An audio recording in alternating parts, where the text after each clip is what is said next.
Namaste. Welcome to the OmSom Yoga and Ayurveda podcast. My name is Aaron Petty. I'm a yoga teacher trainer, and a yoga therapist. And today I am joined by a very special guest, Mr. Simon Borg-Olivier.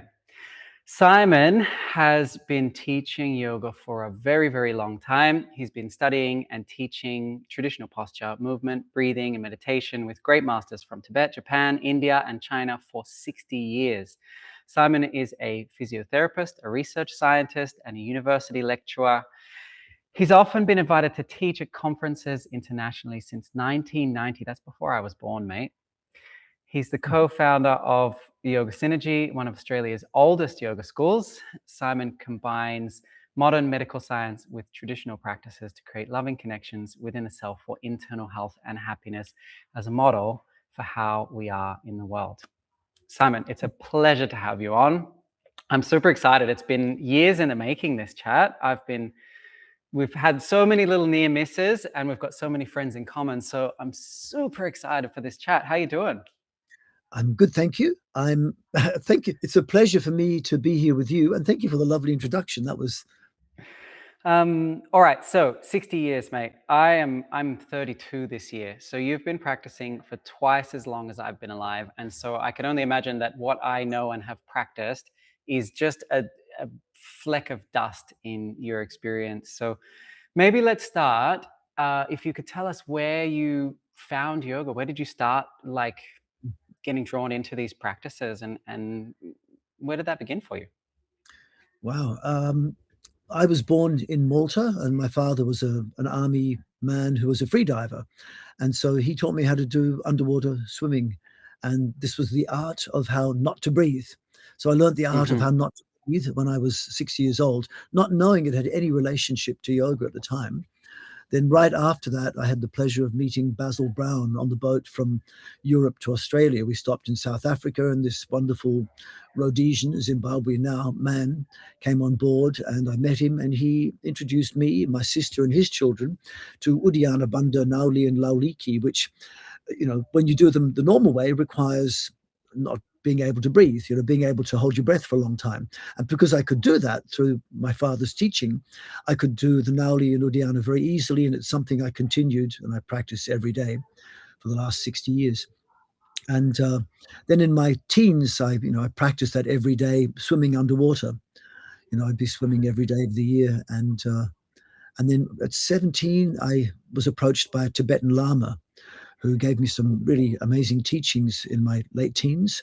And he directed me to go learn yoga, but the first class I went to wasn't incredible. So I left it and thought, this is not the yoga that he was doing. He was talking about being able to be like a meditative monk, sort of sitting pretty much naked in the snow. So I thought yoga was about physiology, and then I go to this class and it's just people sort of doing these odd positions dressed in saffron robes. It was such an underclass, which was very nice, but they didn't explain anything. So I took a foray into, fitness, weight training, aerobics classes, a little bit of gymnastics. And I was not very good at any of these things, managed to break my neck on the first gymnastics class, dislocate my buttocks in the first taekwondo class. I didn't think that was possible, but I did a really good job. Got stabbed in the chest in my fencing class. And I got shin splints in my aerobics class. And they told me I needed to, stand in the corner and just punch rather than run. It felt useless after 2 years of doing it every day. I got quite fit, but I couldn't run anymore.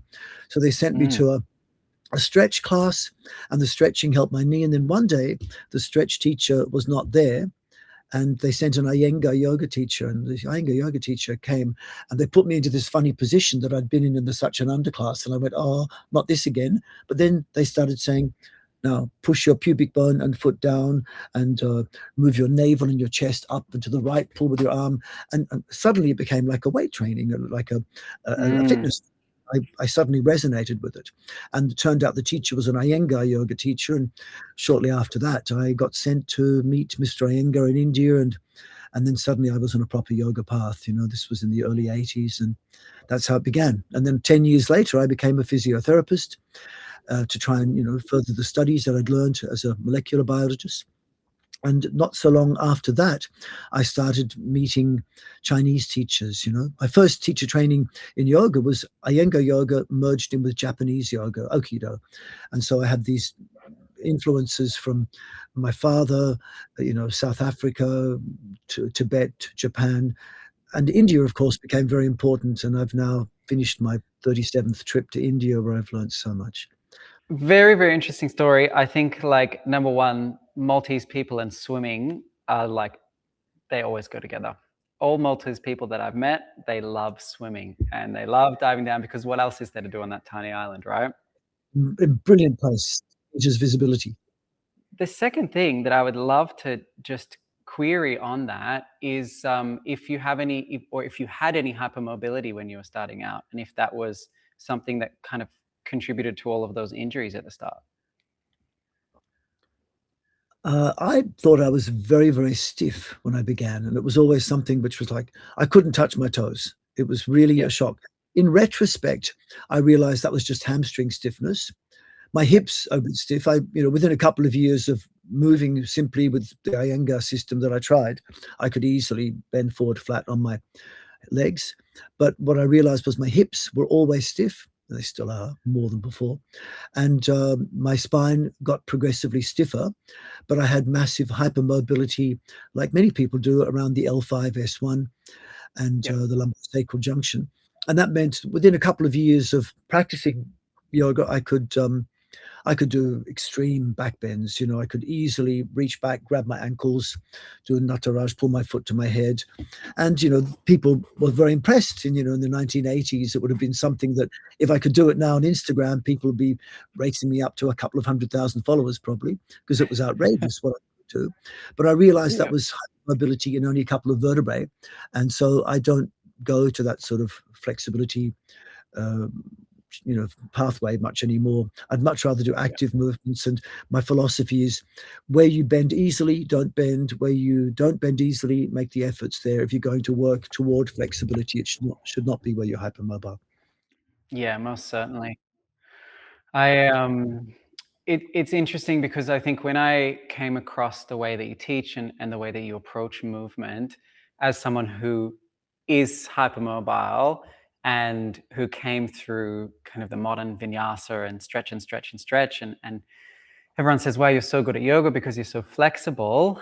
It led me into a lot of joint pain eventually, and I had to strip a lot back in my practice. And when I found the way that you teach, I took a few of your YouTube classes, and then I met Stefan and I met Dush, and had a little bit more inquiry into the way that you approach movement. I found that it didn't aggravate my joints in the way that a lot of other postural yoga does. Yes, yeah, passive stretch.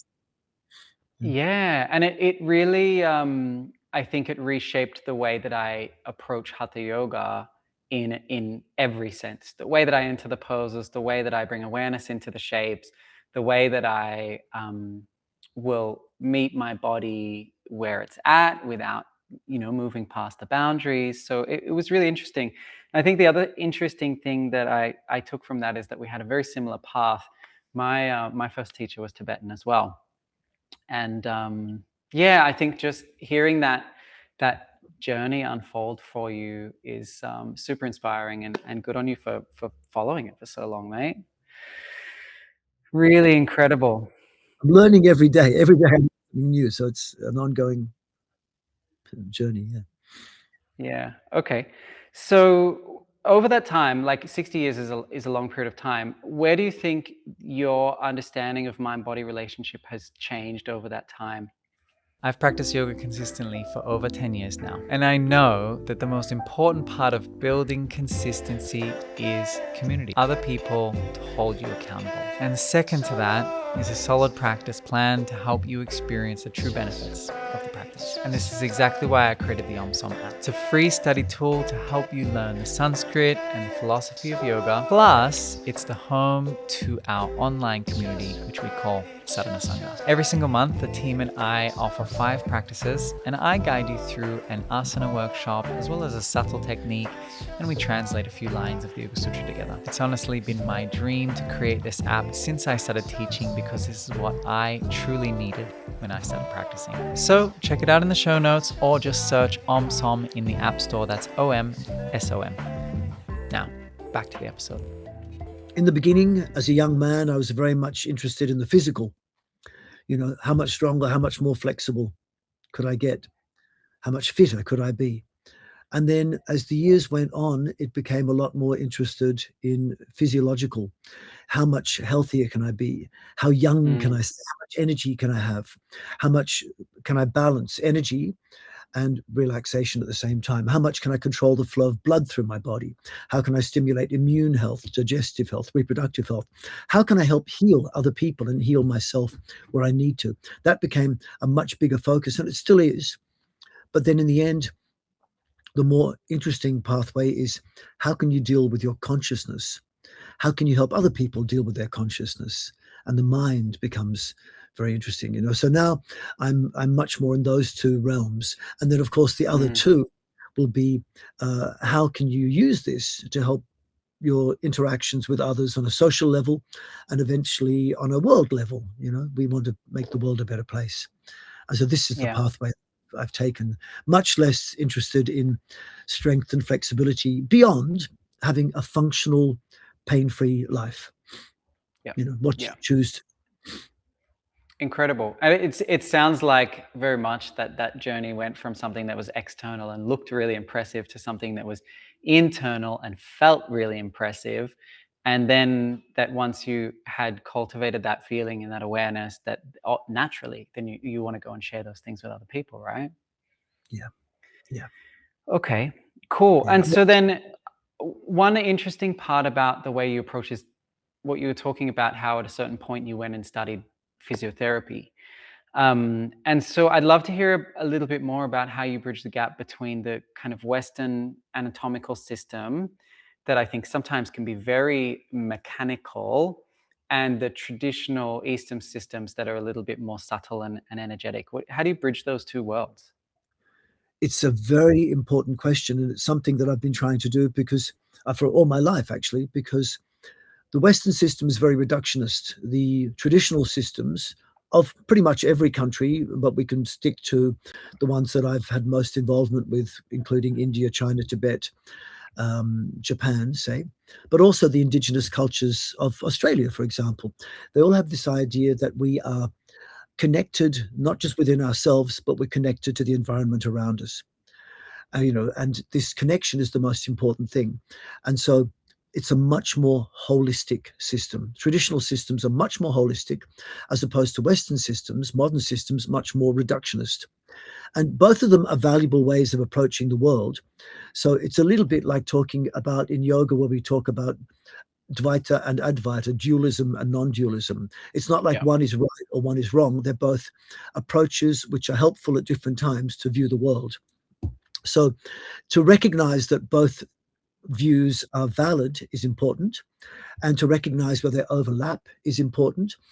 And I've often had these aha moments where I see that they're both saying the same thing, and I like it. One of my favorite things, for example, is in Western physiotherapy, we talk a lot about engaging the lower abdomen.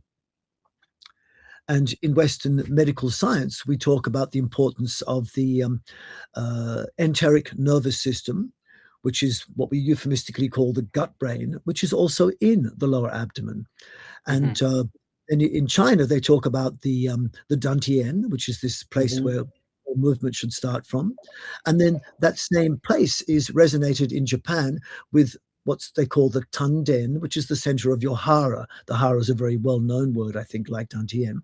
And then that same place in in India is not well known as a word, but there's the word which is called the Kanda, Kanda, which they say is the origin of 72,000 nadis, which lies in exactly the same place as the Dantian.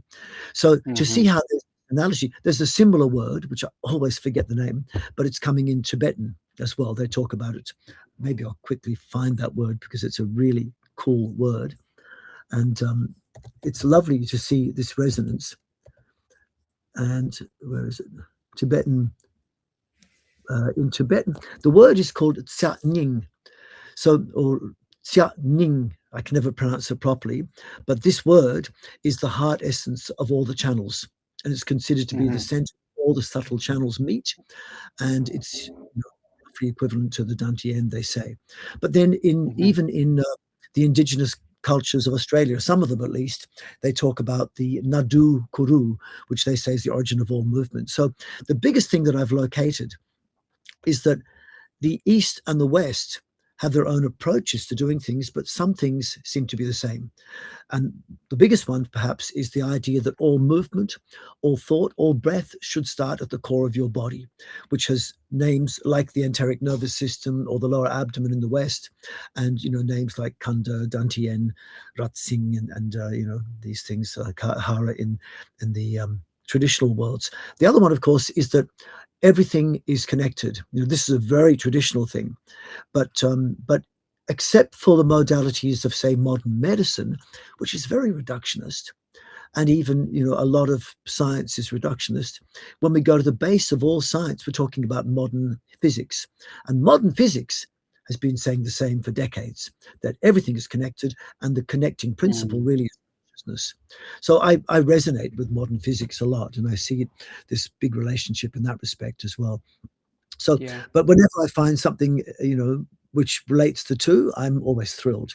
One of the aha moments happened in the 1980s when I'd been hearing about for years that modern yoga was always talking about Nadi Shodhana Pranayama, and there's this one which is Chandra Bedana and Surya Bedana Pranayama, either inhaling through the right nostril alone or through left nostril alone. And they always said right nostril breathing heats you up, left nostril breathing cools you down. And this was something which the yogis said, but science went, this is nonsense. But then it was, I think, about 1983, 1984, they started publishing scientific papers discussing the nasal cycle, and that what Mm. happens if you block someone's left nostril for a whole day, what's the result? They do heat up. Block someone's nice right nostril all day, they do cool down.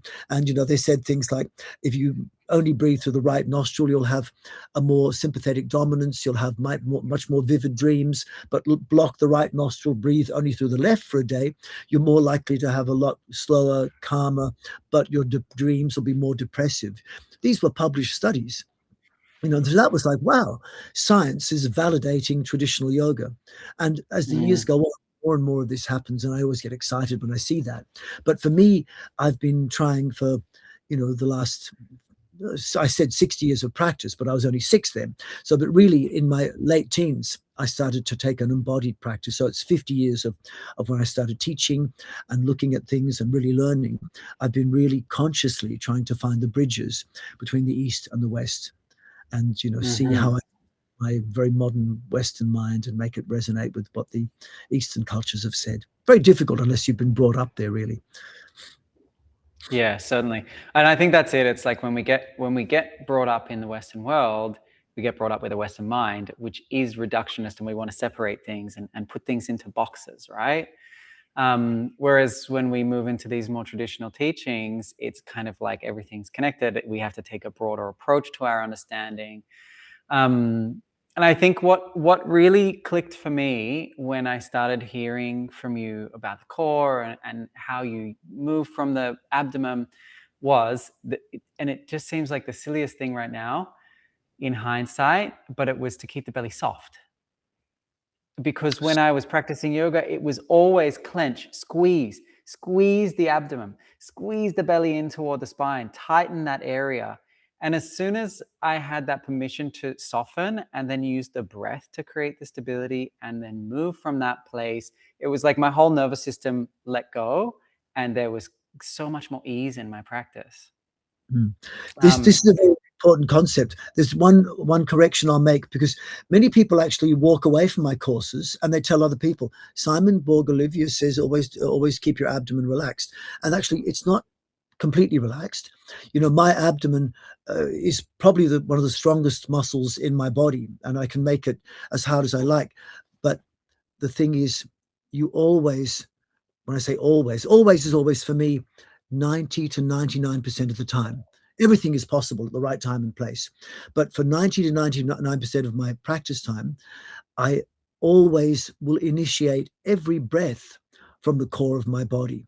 So it's not yep. that you can't tighten your abdomen. My abdomen is often really engaged in my practice, but I'm always able to use my diaphragm.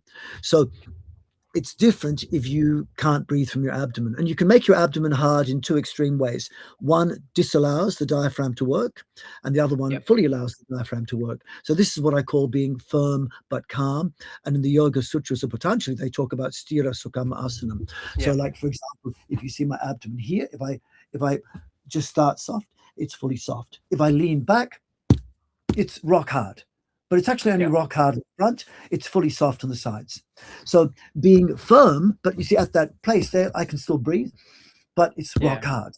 But if I use my Yep. muscles of forced abdominal exhalation and exhale fully and really tighten my oblique muscles, especially, then when I breathe in, the breath goes into the chest. It inhibits my diaphragm. So what I suggest is that that's not wrong to do, but just make sure that you can always feel relaxed enough that when you breathe, the breath is a deep breath, and deep means deep inside your body, closer Yep. to your pelvic floor, your lower back, your lower abdomen. But that's easily misunderstood. But certainly for most of the time, we should be letting the abdomen go soft, because most people are holding a type of tension in their abdomen that is always restricting diaphragm and always essentially putting people into flight or fight, which then turns off their immune, digestive, and reproductive functions and causes the cellular intelligence to switch over to fear, anger, aggression, lack of safety, lack of trust. So, if I had to give a simple thing to do when I'm talking to people, I'll just say, relax your abdomen. But then what I'll do is I'll make them do things which make them oblige their abdomen to come on in a certain way without even telling them engage their abdomen. I make their core work. And then rather than lock the core and try and move, it's relax your core, move in a certain way, and the core will automatically engage. But usually Yep. then you can still breathe diaphragmatically. Yep. I think 100%. you understand Yeah, that, but it's it's good to explain to other people. Yeah. like when you're in, say, like boat pose or Supta Dandasana or something like that, where you have to hold your legs up. The core Mm. obviously has to work, otherwise it's not going to hold the weight of the legs. Yeah. Yes. But there's not this squeezing and holding and tightening corset action, but the core muscles, the belly muscles are active, but you can still breathe into that place. Yes. It's Yes. like Another. Yes. often the way that I'll teach it to people is when we talk about like muscle activation and you've got like concentric, eccentric, isometric, that it's like an eccentric abdominal movement where it's actively expanding. Yes. Yes. Yes. You want to Yeah. make sure.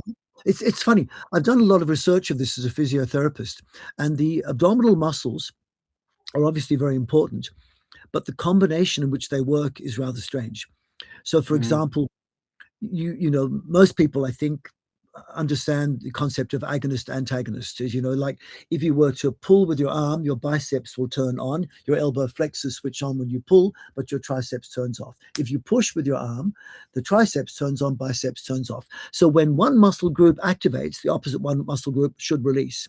But when we Yep. talk about the core, most people don't appreciate that the diaphragm, your main muscle of breathing, has also an antagonist muscle group. The diaphragm is a muscle group of one, but the most significant antagonist is a muscle group of four.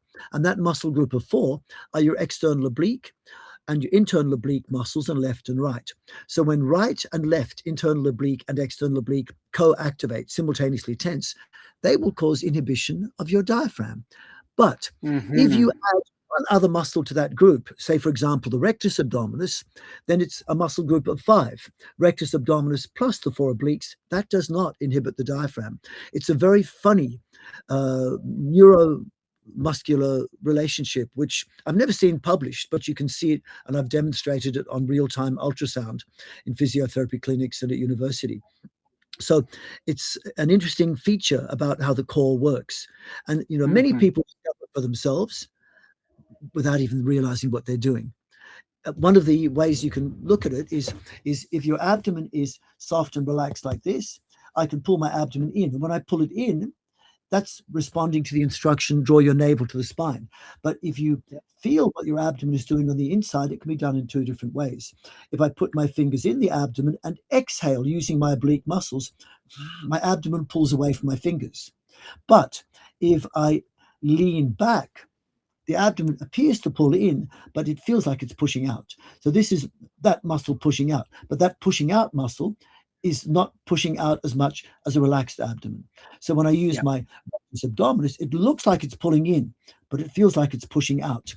And the ones where the abdomen pushes out more rather than pulls in, but on the outside they still look like they both pull in, those muscle activations do not inhibit the diaphragm. But the ones where the muscles pull in, then it usually does.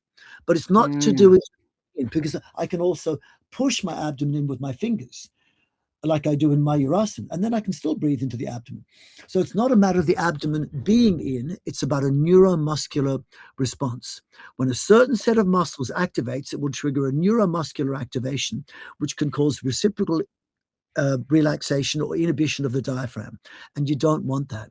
You want it. So you have this expression said in the Sutras of Patanjali, which says, you know, they talk about the 8 limbs of yoga, yama, niyama, asana. It says asana, stira sukham asanam, be firm, but be calm. And so we do want to be able to be firm and have strength. But when we breathe, you don't want to lose the ability to breathe in this most natural way from your core. It's tricky. It's really tricky to explain to people. I have videos on my YouTube where I try and explain this, and I've got articles I've published, but it's very difficult to explain to the lay person. And even, you know, like I said, many physiotherapists don't appreciate or understand it, and I've not seen, you know, really good published studies about this, but I've done the research myself, and it's, you know, most people. Mate, that was a absolute masterclass. I'll tell you one thing. Everyone that I've spoken to that I said I was going to do this interview, they said it's always the same thing. I say Simon Borg-Olivier, and they say, the man with the belly.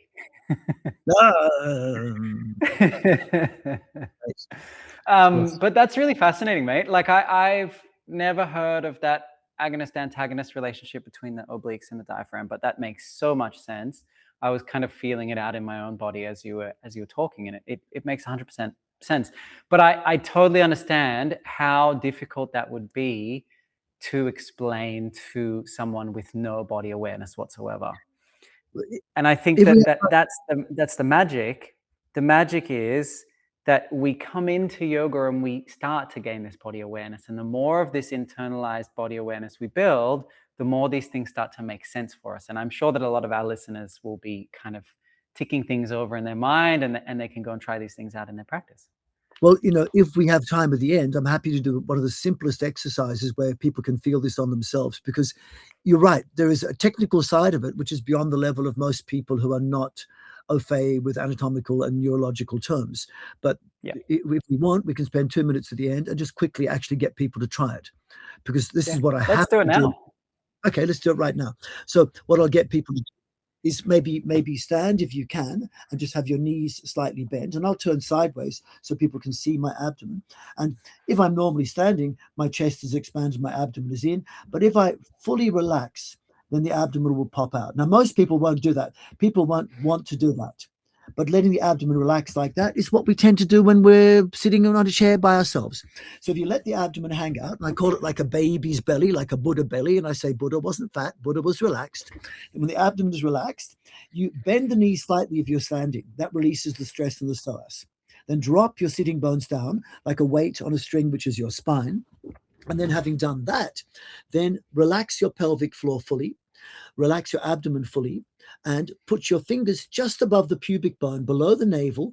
Put your fingers deep into the abdomen. If it's tense there, then you're probably not relaxing enough, or you've got too much food. But put your fingers deep in there. Don't do it if it hurts. And then breathe in. And hold your chest at the same time. When you breathe in, if it's a natural diaphragmatic breath, hold the lower ribs. When you breathe in, there should be no movement of the chest, just the abdomen expanding outwards. And many people will say a diaphragmatic breath is one that involves the ribs moving out, but that doesn't make sense because the diaphragm joins the ribs together.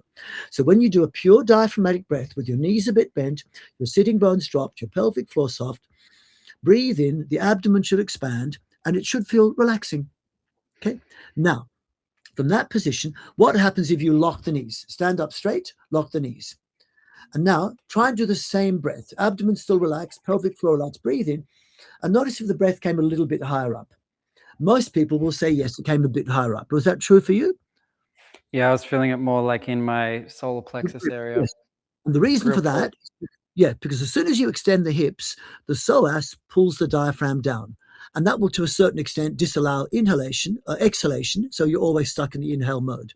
This is a problem that's made worse from our chair lifestyle. Now go back to drop the hips again. Again, check. Breathe into the abdomen. Abdomen should expand and soften. Chest should even go in a little bit sometimes. Now, this time, clench your pelvic floor, like stopping going to the toilet. And with your pelvic floor clenched, again, breathe into the abdomen and notice if the breath came higher up to the chest. And most people know that. They can feel that. The pelvic floor, when it engages, especially the anus, will inhibit the diaphragm, right? Now, so then relax the pelvic floor, drop the hips. Again, check that you can breathe into the lower belly. That's a deep breath. It's a relaxing breath. It encourages immune, digestive, reproductive function. Now, put your fingers again deep into the abdomen, and I want you to make an exhalation in a way that your chest doesn't lift up, that in a moment, don't do it yet. So your chest is not to expand. It's an exhale, a forced abdominal exhalation using your oblique muscles. And to do the way I'm suggesting, I want your abdomen to pull away from your fingers. So put the fingers as deep into your soft abdomen as you can. Hold your rib cage. Take a breath in through the nose. Then exhale fully. Tighten the pelvic floor and pull your navel right in toward your spine. Keep your abdomen in as far as you can. Hold it in, hold it tight. You can relax the anus if you like, but hold your abdomen tight. Keep the abdomen tight and in. Now try and breathe into your abdomen. And notice if the breath was restricted and you could only breathe perhaps in your chest, or when you start to breathe, the abdomen expands. Right? That means that to a certain extent, those activations have all inhibited the diaphragm. The first one of locking the knees inhibits it in a different way because it pulls it into a descended position. Now, what happens then if you go back to relaxed, fully relaxed? Bend the knees slightly, relax, breathe into the abdomen, and we feel that relaxing breath. Now, from that position, what happens if you drop the sitting bones, keep your spine straight, but just lean back slightly. So you push your pubic bone forward, lean back slightly without dropping the collarbone. So notice my collarbone is behind my pubic bone. Keep lifting the collarbone and the chin in slightly and relax, relax, relax. Relax by moving your fingers, your shoulders. Relax by moving your neck. Relax your pelvic floor. Relax your abdomen as much as you can. And then just move your lips, your jaw, your face, and your eyes. Now, if your collarbone is behind your pubic bone, feel the middle of your abdomen. And probably you'll feel it. It feels quite firm. Is that true for you? Yep. Yep, it's firm. But now I want you to try and hold your abdomen, hold your rib cage. Can you breathe into your abdomen? And the answer should be yes. You can breathe into the abdomen. Right? Now you are Certainly. what we call firm but calm. Now this time, come back to stand up normal and put your fingers into the soft abdomen. Hold your rib cage with one hand. Hold the lower abdomen, fingers in deep. Lean back, and as you lean back, notice the abdomen pushed out against your fingers. The ribs actually pull in. It's a different feeling. Abdomen pushes out, ribs pull in. And when you breathe now, you can breathe calmly. Your abdomen is strong, but you're calm. Now come back up. Now again, push the fingers into the soft lower abdomen. And then exhale, pull the navel to the spine. Keep it in tight and in. And with the abdomen pulled navel to spine, try and breathe into the abdomen. You can't, and all that breathes is the chest. Now your abdomen is tightened in, your chest is expanded, and release. That's what many people teach. Abdomen tightened in, the chest expanded. Now do one more thing. One more thing. So from this position, I want you to make the sincere effort of doing what many people teach in classes. Take a deep breath into the chest. Open your heart center. And you see, everyone does this very easily, right? Everyone does this very easily. And there's nothing wrong with breathing in the chest. It has amazing potency. And it is the secret of Uddiyana Bandha. It can relieve prolapse. It can relieve your spine. It can move blood in a really amazing way. But are we doing it in the safe, relaxed way? We don't want to do tension. So this time, I want you to do the things that we know make us relaxed. Drop your sitting bones. Relax your pelvic floor. Relax your abdomen. That makes us relax. Now, hold the rib cage. Hold the lower abdomen with your fingers. And then breathe in again and see if as you breathe in, you feel the diaphragm descending, the abdomen expanding. Now keep that feeling. Now with that feeling, which is quite relaxing, don't lose the relaxation and the expansion of the lower abdomen. Now show me breathe into the chest. And notice that at that point, if your abdomen is soft, expanded slightly, if the lower back is lengthened, the pelvic floor is soft, breathing in the chest for most people is almost impossible. Release. Can you feel that limitation there?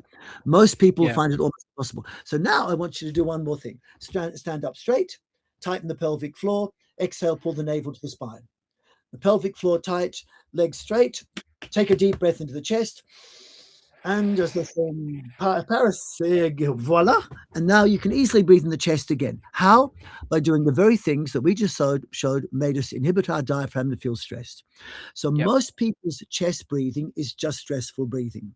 It is possible to breathe diaphragmatically with your abdomen firm, but you have to engage certain muscles. And one of the things we didn't do, but you could do, is you can also feel there are other ways of making the abdomen push outwards. And that includes the instructions you've often heard in many yoga classes, like stretch them out with your feet, like turn actively, like if you put one more like this, if you put your right hand in your abdomen on the sides, right? So right abdomen next to the right side, then bend the knees slightly. Then push your pubic bone and your knees to your left. Move your belly button and your arms to the right. Pubic bone, knees to left, belly button and left arm to the right side. Take your left arm, move the belly button and the left arm to the right side, push your pubic bone and your knees to the left side.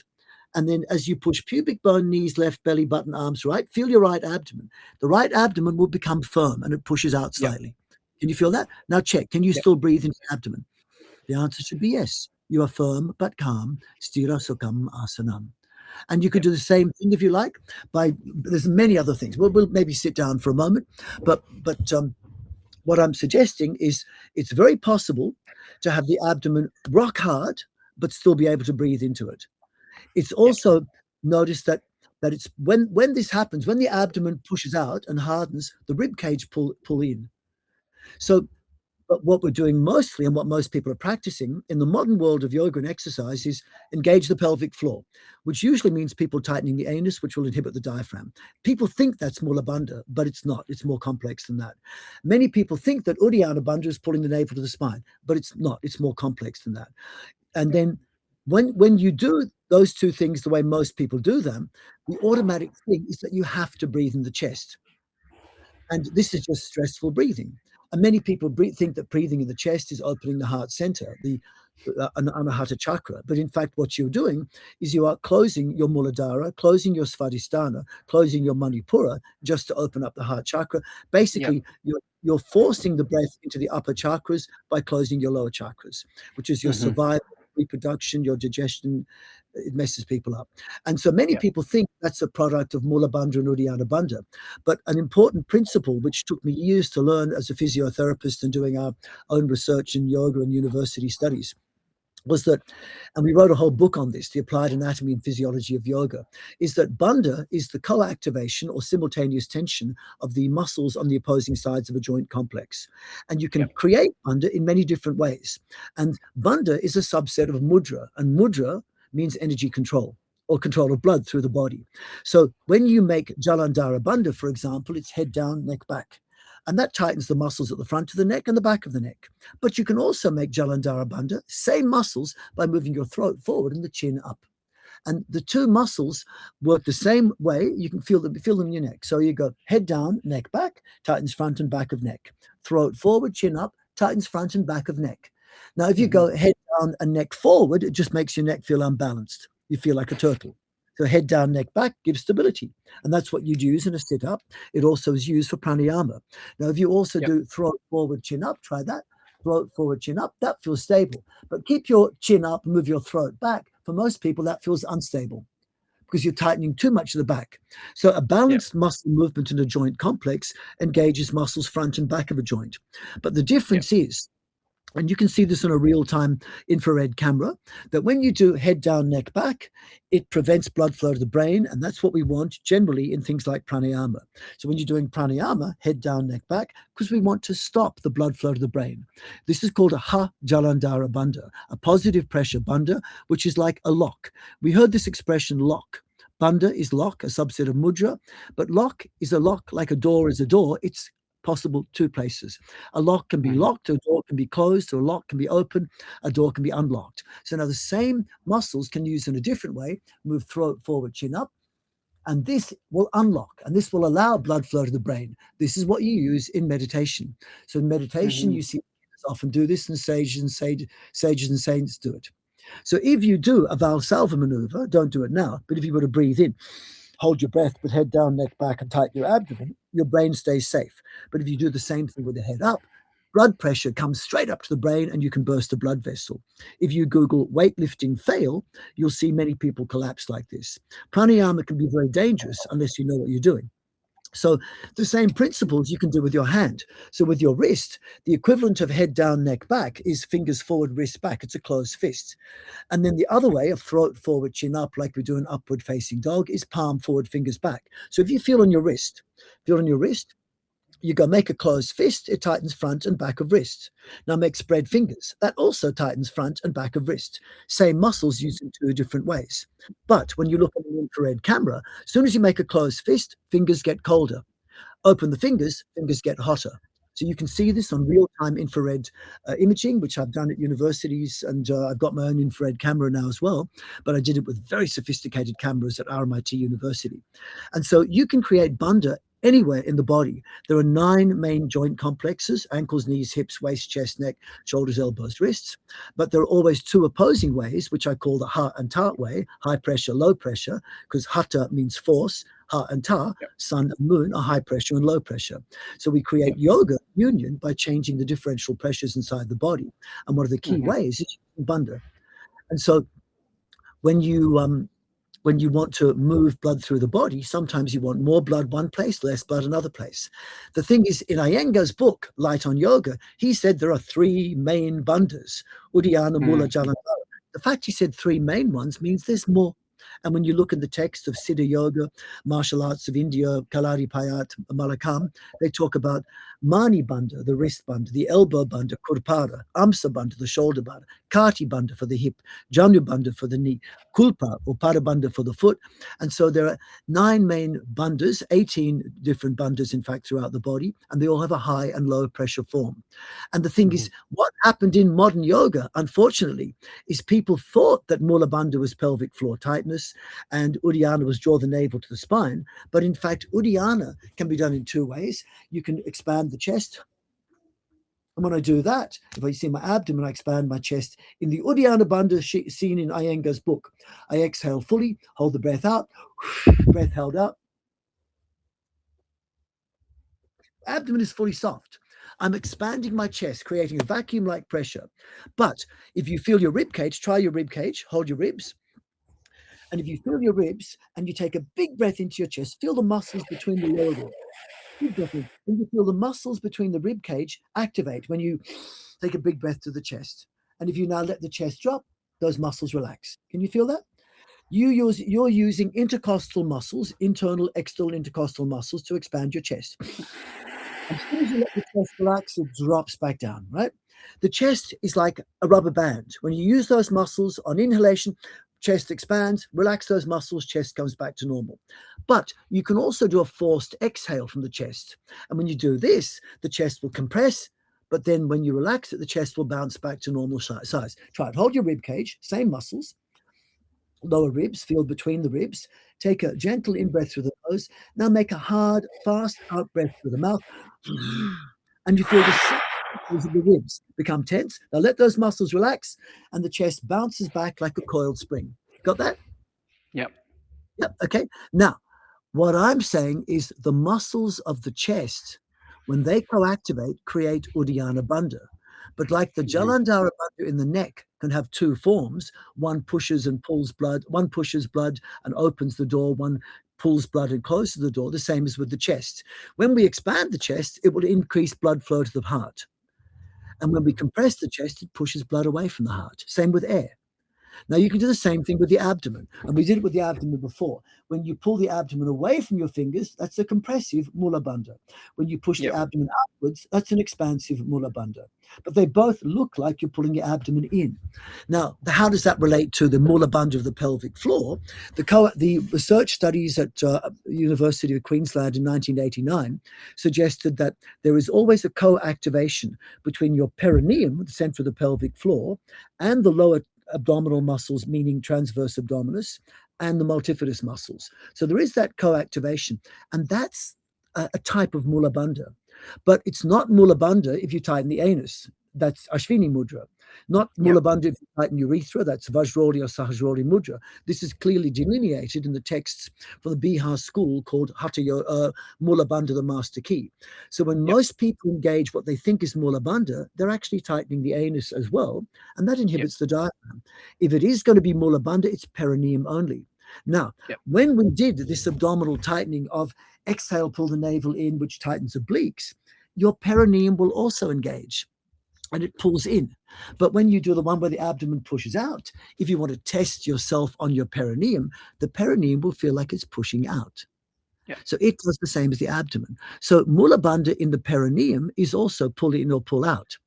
But what we don't want is to inhibit the diaphragm. So what I'm saying is the way most people are doing it, they're doing Mula Bandha of one type, Uddiyana Bandha of another type, but they're causing the waist to narrow and the chest to expand. Looks great, but it's just causing stress and it's locking the spine. Whereas the way I'm suggesting and the way that Patabi Joyce wanted, and again, just feel your rib cage and feel your abdomen, and then just from that position, lean back. And as you lean back, the abdomen pushes out and the ribs pull in. Can you feel that? So now what we've got, the Mula Bandha of expansion, Uddiyana Bandha of compression, but we can breathe naturally. And this is firm but calm. And that's exactly the muscles that will happen and will automatically engage when you do what we call in Iyengar's book, Lolasana, what we call in Patabi Joyce's Ashtanga Vinyasa Yoga, Trini. It's the posture that's meant to be done twice for every up dog, down dog, the jump through. That happens automatically. So if a child is learning Ashtanga Yoga, a 12-year-old child, you don't have to tell them, do Mula Bandha, Uddiyana Bandha in every post, because they're doing that up dog, down dog every time. It happens automatically. And Patabi Joyce clearly said, you need to do Mula Bandha, Uddiyana Bandha in every posture. But if you do the Mula Bandha most people think, which is just tighten the pelvic floor, the Uddiyana Bandha most people think, which is suck the navel in, the way most people do it, they will just inhibit the diaphragm, lock the spine, cause overbreathing and overstress, and just make their body much weaker. And I've got many other examples like this that I show in class and shows how people's back gets worse when you engage the wrong Mula Bandha. People's weakness is much more increased if they engage the wrong Mula Bandha, and they hyperventilate and become stressed. Okay. So that was a lot in one. So I think there's two places I want to go with this. Number one is maybe there's three places I want to go. Number one is what you're suggesting is don't clench, don't tighten, but allow things to open and close when it's appropriate. And that opening and closing is what allows the energy, the blood, the freedom, the nourishment to move through the body. Yes. If you breathe naturally and move from the core, Bandha will automatically engage at the right time and place. But if you lock the core and you force the breath, you will inhibit the diaphragm, this movement of the spine, and you will also inhibit the function of digestion, reproductive and immune system. So in the beginning, let's trust what nature gave us. Move naturally, breathe naturally, connect the thinking brain in your head with the gut brain at your core, and do like what they said in physiotherapy, engage your core, but don't lock your core. And do what they do in all traditional movement systems, move from your core, connect with your gut brain. You know, this is important. Okay. And so then the second piece that I wanted to take out of that is like, what do you think causes this disconnect in people? Is there something common or something that like you see commonly in many students? Yes. It's a media problem because many women are told from a very early age that it looks ugly if you walk around with your belly hang out. You got to pull your navel in, open your chest, pull the shoulders back and down. And you know, many girls are told unless you tighten your pelvic floor, your reproductive system won't work. Pelvic floor exercises to tighten them are good if when you stand up something falls out of your pelvic floor, if you accidentally urinate or defecate when you stand up, if you've just had a child, if you're older, you're incontinent, you need pelvic floor exercises. But if nothing falls out of your pelvic floor when you stand up, your pelvic floor is fine. Most people's pelvic floor is too tight. And so that mythology of how to deal with sick people came into the mythology of yoga. The mythology of what happened in physiotherapy in the 1980s in Queensland University about drawing the navel to the spine, that went all around the world. And that integrated in yoga, and you can see it in Desikachar's Heart of Yoga. He mentioned those studies. But then 10 years after that book was published, the Australian physiotherapists realized that, hold on, we're telling people to draw the navel to the spine, but there's 4 distinct ways you can pull your navel to your spine. And only one of them is the one that we really want in yoga. Only one of them will really inhibit the diaphragm in a bad way.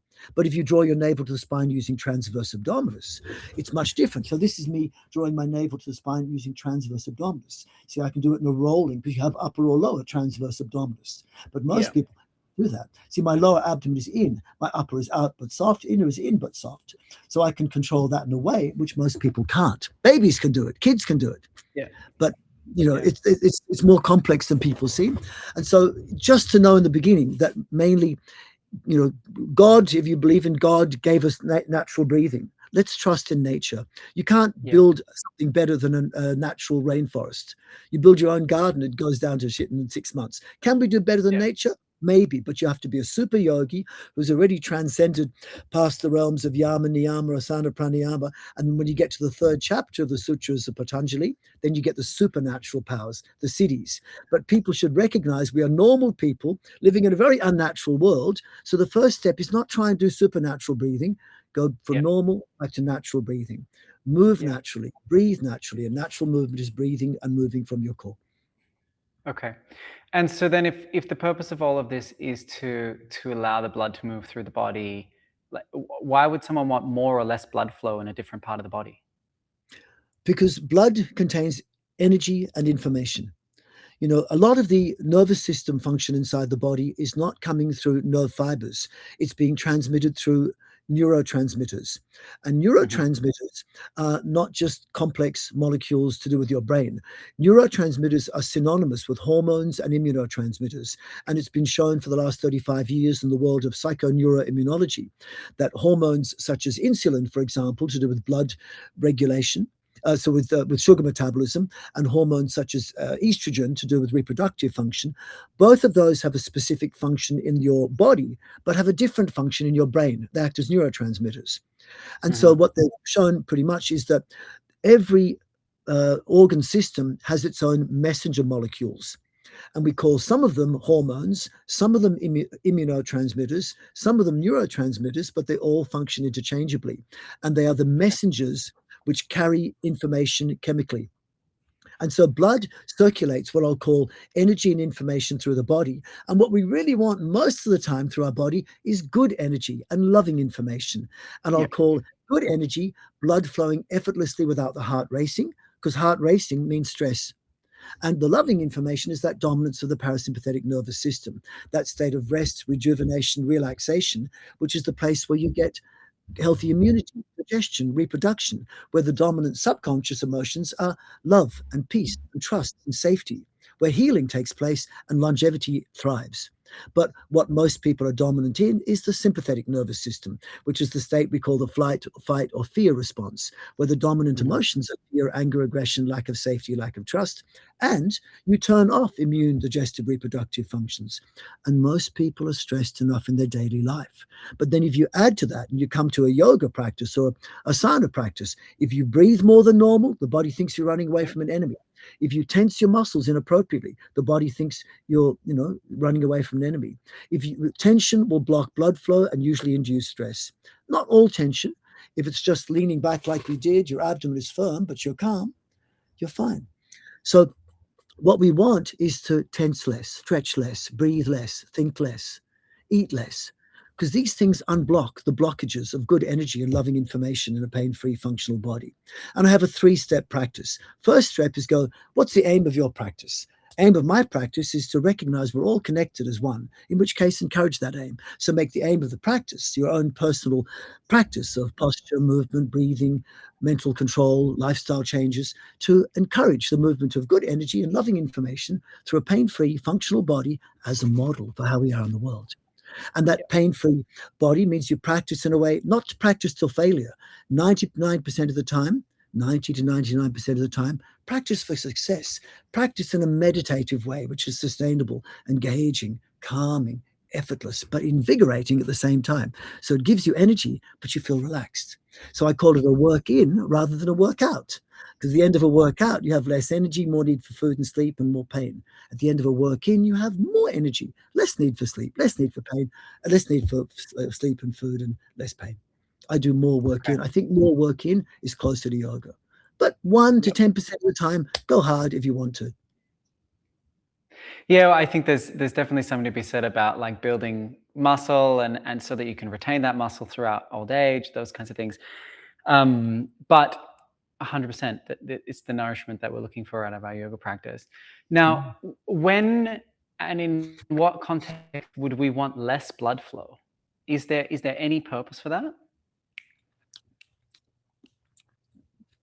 Every once in a while, you might choose to cut the blood off to a particular region. And then once you cut the blood off for a short period, the blood will come rushing back. Like when you dam a river and you unblock the dam, the water floods through and then you clean out the flow. You can do that. And so sometimes you might want to close a certain region. Like when I do Nauli Kriya, which is this rolling of the abdomen, at one point, my oblique muscles will come on and that stops the blood. So when you stop the blood briefly and then you encourage it, it actually can act as what we could call a musculoskeletal pump. So you can actually, there's 12 different ways you can move blood through the body, one of which is the heart. That's the most useless way because it usually induces stress. And the yogi will always say that they count their life not by the number of years they live, but by the number of beats their heart makes. So less heart beating is better generally. But the other way, the most advanced way to move blood through the body is using consciousness. So connecting with your body with consciousness brings the blood to those parts. And when the blood comes to that parts, more blood means more blood pressure. More blood pressure, pressure is a type of force. Force per unit of area is pressure. So when a force comes onto a tissue or a bone, you increase bone, mineral, or tissue density. Mm-hmm. So when tissue Okay. density increases or bone mineral density increases through weight-bearing exercises, that's meant to be a good thing. But you don't have to improve. You don't have to improve the weight on a joint. You only have to improve blood flow to that region to a certain extent. And when you massively increase blood flow to a region, your body feels it. Yeah. One of the Okay. exercises that we do is to spin the arms. And when you spin the arms very, very fast, 3 or 4 times a second, the amount of blood that comes through the arms through centripetal motion, you can actually burst blood vessels. But if you do it slowly and sustainably over a period of decades, I've done that for like 15 years, and the arm becomes strong enough then to break rocks with. You build up so much tissue density. I'm not a martial Okay. artist. Play with it. Yeah. But when I fight with martial artists and we hit each other, they go, "What have you done to your inner arm? It's massively strong." And part of that is the spinning arm, but the other part is headstand.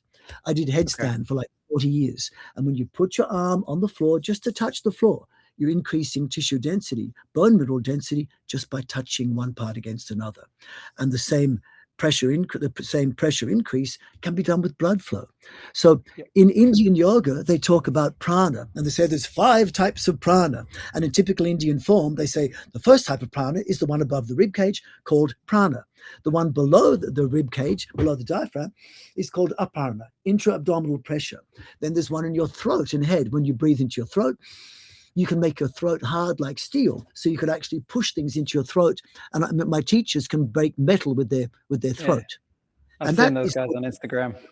yeah, I can do fingers. I can't do metal bars, but my teachers could do this.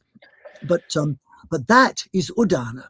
And then there's samana inside your internal organs. But in your blood, it's called, in your blood vessels in your arms and legs, that's called vyana. Diana. Biggest type of prana in your body is blood pressure. And so some people think that, I don't want to have high blood pressure, but high blood pressure is lots of energy. Low blood pressure is no energy. High blood pressure becomes a problem if it's always there and you've got weak blood vessels. Yeah. Okay. Makes sense. Makes sense. Okay. One last little piece on this. I just wanted to query you on something. Now, you mentioned before about how pranayama can be very dangerous. When I was younger, I burst some blood vessels in my eyes doing pranayama. I fainted a few times doing pranayama. And the one thing that my teachers at the time said to me was, drop your chin. If you feel woozy during pranayama, breath retentions, it was always on the inhale retention. If you're woozy, drop your chin. And they said it's to stop the prana from moving up into your brain. When the prana moves up into your brain, that's when your thoughts start racing and then you'll faint. But I'm interested because I feel like you might have an answer for me here. What's happening when we breathe in fully, hold the breath at the top, and let the chin be lifted? Why does that make people pass out? Because of this co-activation of the opposing muscles around the joint complex we call the neck and head joint complex. Yeah. When you bring the head down and neck back, that co-activates or simultaneously tenses muscles in the head and neck region, which cause a compression, which actually restricts blood flow to the brain. Okay. But if you don't do that, blood will naturally flow to the brain. And if you use the same muscles to enhance it by lifting the throat forward, chin up, that will actually encourage the blood flow to the brain. So if you do not bring your head down, neck back, when you breathe in, just the expansion of the chest, what will happen is the expansion of the chest will cause a suction. And that suction can pull blood out of the brain. So you can try this very gently, try it. Not everyone will feel this. But if you start with your chin in like this, and you take a big breath into your chest and pause for a few moments, then generally that does not bring dizziness. Now let the air come out. Now be cautious, and I don't recommend anyone does this if they've got low blood pressure. Do it seated is safer. Lift your chin up. And now, again, make a big breath into your chest and pause for a few moments. And then notice if there's a lightness in the head, a slight dizziness, a slight lightness compared to when your head was down. And then come back up. Did you feel any difference compared to with the chin in? Right. So that's the difference. When your head is up, the expansion of the chest causes a suction that pulls blood out of the brain. Okay. So it's not like when the head is up as opposed to head down, the head up is like an open door. And if the chest expands, it will pull blood out of the brain. If the head is up and the chest compresses, that will push blood up to the brain. And that could burst a blood vessel or burst an eye blood vessel. Or if you burst a blood vessel in the brain, you give yourself a stroke and you could die, or worse than die. Okay. Very important. How many people have you seen in the world of Ashtanga yoga who are trying to do jump backs, where they're on the floor, they're lifting their head up, they breathe in, they hold their breath and tighten and squeeze, push up, they can black out at that point if they do that. Yeah. You must never breathe in, hold your breath, tighten with your head up. And people do black out. If you black out while standing, you could just die straight away from hitting your head. You black out underwater, you could drown, black out driving, you could kill someone else. It's really dangerous. Playing with your breath is like playing with the life force. You really need to know what you're doing. So we felt it. You and I have felt it. You said so yourself, and I felt the same. Luckily, my father taught me very early never to do these things when I was 6. Yeah, okay. And I was just reading books and trying things. So when you breathe in, chest expanded, chin stays down, and it keeps the blood in the brain. Yes. So if you're breathing in, you want the blood to stay in the brain. If you're holding the breath and tightening, you don't want more blood to go to the brain because that will burst the blood vessel. Okay. And then what about if you're breathing in, holding, and then letting the belly expand? Then if you're breathing in and holding the breath, letting the belly expand, if your head is up, you can also faint. Yeah. It's not about the air going in and out. It's about the pressures. The pressure of the blood in the brain. Yeah. So the two most important things I teach about breathing are, number one, learn how to breathe as little as possible while doing as much as you can. Number two, maximize the use and control of your muscles of breathing, which are not just the diaphragm, but they're also including the chest muscles, your neck, your shoulders, your hands, your facial muscles, your eye muscles, your pelvic floor. Learn how to control your trunk muscles. Learn how to control your arms and legs. If you can control your muscles that affect breathing and you can minimize the amount of air going in and out of yourself, then you've got the control of pranayama. Consciousness is so important to this. And why, Simon, do you think when you breathe in, you hold the breath, and you start to feel a little bit woozy. Why is that so enjoyable for so many people? Because I know a lot of people that have gotten quite addicted to breath retentions because of that little bit of woozy feeling. They say it's just like getting high Yes, on because your own supply. yeah, because what happens is when many people, when they're mucking around with breath, they are doing hyperventilation, often followed by breath Yeah. retention. Now, if Okay. you hyperventilate, if you breathe more than normal, you blow off your carbon dioxide. And carbon dioxide is the most important neurotransmitter we have inside our body. People Okay. think neurotransmitters are complex molecules, but CO2, not the villain that everyone says it is in the media, it's actually the thing that feeds plants. And so CO2 in its presence will encourage blood flow to the brain. It encourages a calmness of your nervous system. It encourages the flow of oxygen from your lungs to your cells. It also is the necessary requirement to allow the oxyhemoglobin, the red pigment in your blood, to release its oxygen and allow it to enter your cells. If you take the CO2 away, which comes when you breathe more than normal, you reduce blood flow to the brain. Vasoconstriction happens in your arteries to your brain. You'll cause less oxygen to go from your lungs to your blood, bronchoconstriction, like an asthma attack will happen. Then you also cause hyperstimulation of your nervous system. You automatically enter flight or fight. And at the same time, you also reduce the entry of oxygen from your oxyhemoglobin in your blood to your cells, so you then metabolize glucose with 19 times less efficiency. These are all negative things. Hyperventilation is an invitation for cancer. Hyperventilation is an invitation for stress.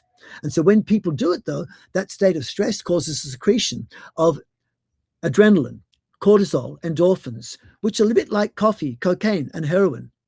They're painkillers, and people like drugs. And then if at the same time you notice how that causes less blood to go to the brain, you go, ooh, and suddenly you're out of your head and you're into your body, and the body feels like you're on marijuana because you've got Yeah. marijuana gives you that feeling of like less in my head and more in my body. So when people hyperventilate and they follow it with breath retentions, especially with the head down, head up, you get this feeling of being on marijuana, cocaine, and caffeine, heroin at the same time. People go, wow, I'm on a pranic high. No, you're probably just stoned and your body is on marijuana, cocaine, caffeine. Of course, it's fun, because people like it. But, drugs, you don't want to take drugs and then try and do brain surgery. You don't want to take drugs and go, for driving a car. We know that. Drugs are fun. Food Yeah. is drugs, but drugs have to be done at the right time and place. So Yeah. clarity is different, and pranayama is different to just taking drugs. Yeah. But many people are just doing that. Instead of it making you feel a little bit high and then potentially disconnected from your body, which I think a lot of people feel to be a spiritual experience, it's just that high, which is the restriction, and causing more stress, causing more tension, causing more damage to the body. So what we're saying is that pranayama, breathing exercises, specifically natural breathing, gentle retentions, breathing less instead of breathing more to breathe less. The idea then is that you should feel more aware in your body, aware in your senses, like you should be more connected to your lived experience as opposed to retracting from it. Yes. Yeah. The only reality that we really know is that we are all connected. You're my Mediterranean cousin. You're really someone who we're connected, brother. We're really connected. But we're connected to the earth, the trees, the flowers, the bees. We know that. Every traditional culture says it. Physics has Yes. said it. We're all connected by consciousness. So act like it. So to act like that, if you choose to be connected with someone, share your good energy, share your love. And the way we learn that is by doing it inside our body. Share good energy and loving information through a pain-free, functional body. And that can be a great model for how you are in the world. But the way most people are practicing yoga and exercise, it just adds to stress and disconnection. And when you hyperventilate, you disconnect your brain to the rest of your body and you cause Yeah. more problems. You Okay. also create painkiller. That painkiller will numb you also. That's when people injure themselves and don't realize. They get sore the next day because they weren't Yeah. realizing they were hurting themselves because they're causing Yeah. painkillers to run through their body, which is what happens when you enter a flight or fight. Like a person Yeah. who's fighting, they get hit, they don't hurt. The next day they go, what have I Yeah. done? That's Because at the yeah. time you're on painkillers. That's a lot of it. Okay. It's big, really Okay. big. So there's two people that I would love you to speak to. The first person that I would love you to speak to is the person who says it would be nice to breathe less. It would be nice to learn how to hold my breath, or even breathe 6 counts in, 6 counts out. But whenever I hold my breath, whenever I slow down my breath, it brings up this terrifying feeling inside of me, like I'm suffocating. Where would you suggest that person starts? I suggest connect with the bridges between conscious and unconscious. So just hold out your fingers like this. And then I want you to just relax your fingers, your shoulders, your neck, your pelvic floor, your abdomen, and your face. And now very gently lengthen your fingers, widen your shoulders, keep them relaxed, lengthen your neck, lengthen your spine, stay relaxed, drop your hips, open the pelvic floor, relax your abdomen. Now very gently, keep them lengthened, relaxed, and with your eyes open, just move your fingers ever so slightly like this. See, I'm gently, very, very gently. Then roll your shoulders very, very lightly. Then move your neck like a slow motion, yes, no in India.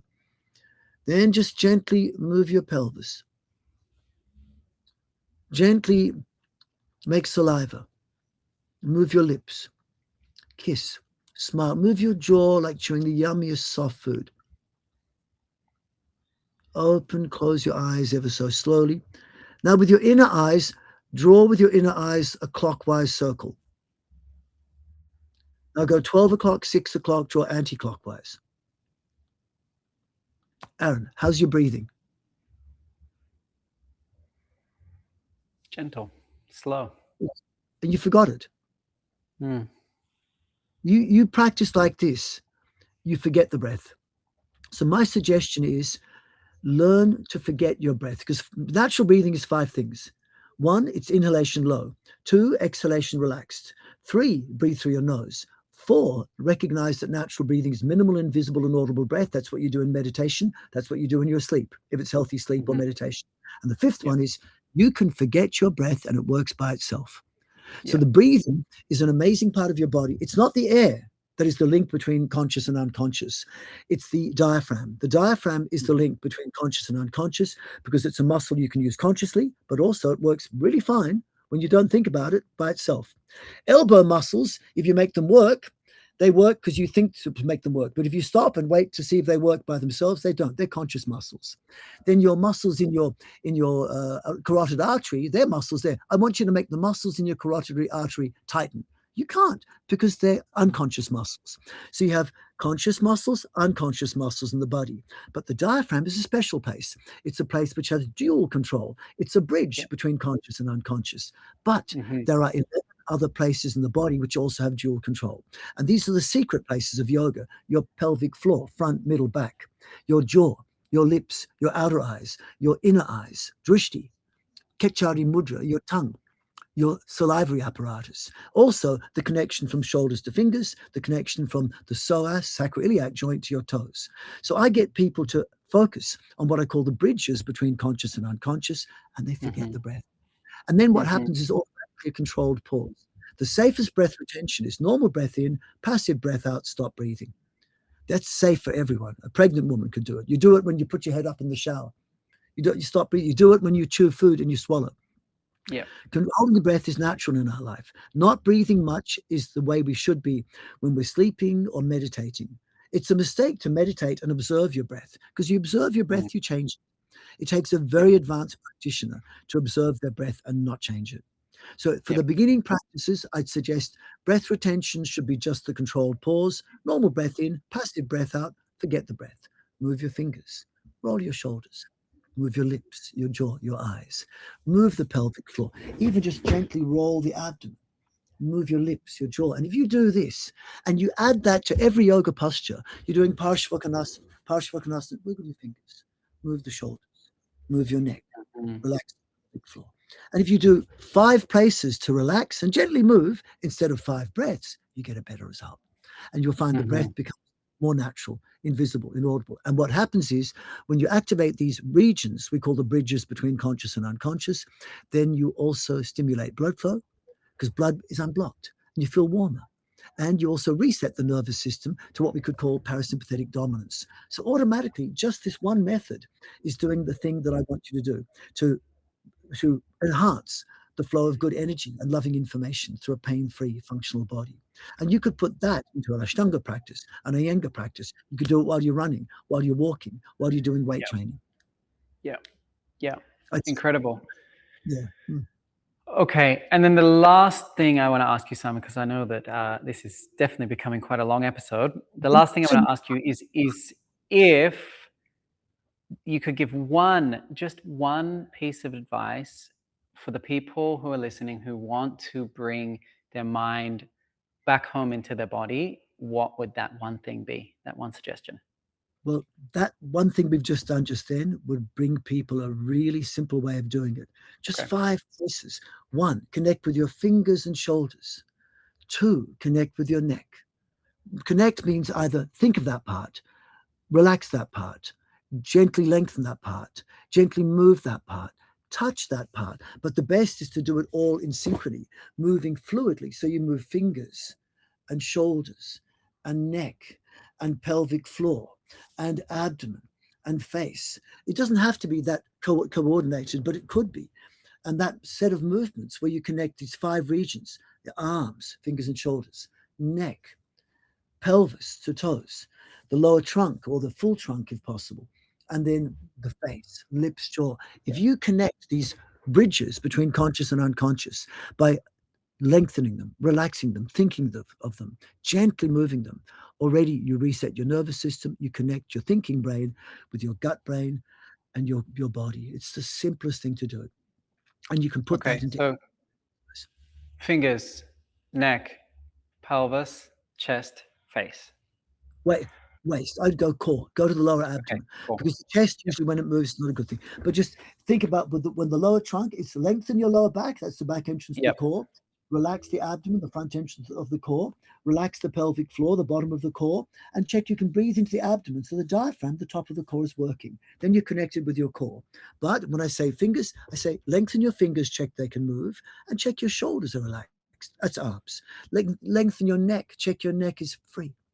Then relax the pelvic floor. Check your pelvis can move. Lengthen your lower back. Check you can breathe naturally, or at least roll your abdomen. Then relax your face. Chew, kiss, smile, blink. That's enough like that. Yeah, perfect, mate. Thank you so much. This has been so much information. I'm sure that anyone listening is going to take away so much. If someone is interested in the stuff, they've got this little taster. Where can people find you? Where are you teaching this year? What's going on for you? I'm teaching all around the world. I'm actually packing today because tomorrow I'm leaving to go overseas for 4 months teaching in Europe. In the second half of the year, the later half, I'll teach in Asia for about 2.5 months. And in August, September, I'll be in Australia teaching here. But always I'm online, and I invite anyone who wants to go to my website is simonborgolivier.com is my one website. Another one I have is called healthhappinesslongevity.co. So it's 3 words, healthhappinesslongevity.co. And on that, it's a membership website. And I offer anyone who wants to join it for free. There is a free section where you can get a lot. And I often do free classes and things like this. People enter my system. But there's also, if you pay a membership, you can get hundreds of hours of sessions like I'm offering, and online courses on the applied anatomy and physiology of yoga, Ashtanga yoga, yoga therapy, 5-dimensional flow, which is the basis of Qigong, martial arts, dance, gymnastics, and all sorts of therapy as well. And I've also got a teacher training level as well, where people meet me online so all of those things are available, but at least join the free level. And in that you get access to videos and notes. I'd love to connect with people. And you can also write to me and I'll connect with you if you want to write. Cool. All right, Simon, I will leave those links in the show notes. So anyone that wants to go and continue studying with Simon, please check out the links in the show notes. Simon, thank you again, my brother. It's been a pleasure connecting with you and chatting with you. Thank you for taking the time out of what is seeming like a very busy schedule. We really appreciate it. So, yeah. And if I may say, it's been a really fun talk with you because I get interviewed a lot, but not many people have asked me the things you've asked me. So I hope it wasn't so much of an overload, but you have the same passion. We love it. These are the things that I'm very passionate about, so I hope that it's not too much overload for people. But if you can think about them and have a look at them, there's no right or wrong in my books. Everything is right at the right time. There's no right or wrong, and every way of doing things is good. But what are we looking for? And I think we're looking for a balance, not just for physical strength and flexibility. We need to look at our physical needs, our energetic or physiological needs, our mental needs, our social needs and our lifestyle needs. We need to do it not just for the present, not just for future gains. We want to do it so the practice feels good while you're doing it, immediately after, tomorrow, in the next few days, short-term future. Yes, the next few months, weeks, and years, the medium-term future. But trust me, at 66 years old, I recognized what worked and didn't work after 30, 40 years of practice. And I also really respect the teachers who are in their 120s, who I still relate to. You know, when someone is 120 years old, they say something, you listen. But if you look on Instagram, a lot of people are talking about, do this, you'll live forever. And you go, you're 25 years old. How would you know? You know? So it's worthwhile listening to older people. And I learned a lot from the old masters I've been blessed to have in my life. I've had great teachers.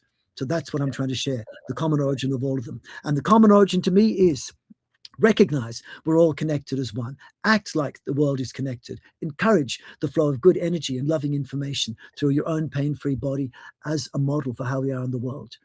And then, you know, stop blocking those connections. How? When you're practicing, do it with less tension, less stretch, less breathing, less thinking, less eating, and then encourage those connections. Move actively into positions. Move from your core. Breathe naturally or breathe from your core, and move fluidly and gracefully like a dance. And that's a simple set of words. Do it in a meditative way, so it's sustainable, engaging, calming, effortless, but invigorating at the same time. And my final words is enjoy your life. It's a choice. Look after your body. It's the only one we've got. And then use that to help other people enjoy their lives and look after their bodies. And I think the world would be a better place if all of us did this. Love you heaps, brother. Thank you. I'm pumped up after that. Thanks, Simon. Thank you so much. Thank you for being here with me. Let's go. Yay. Thank you very much, everyone, for listening.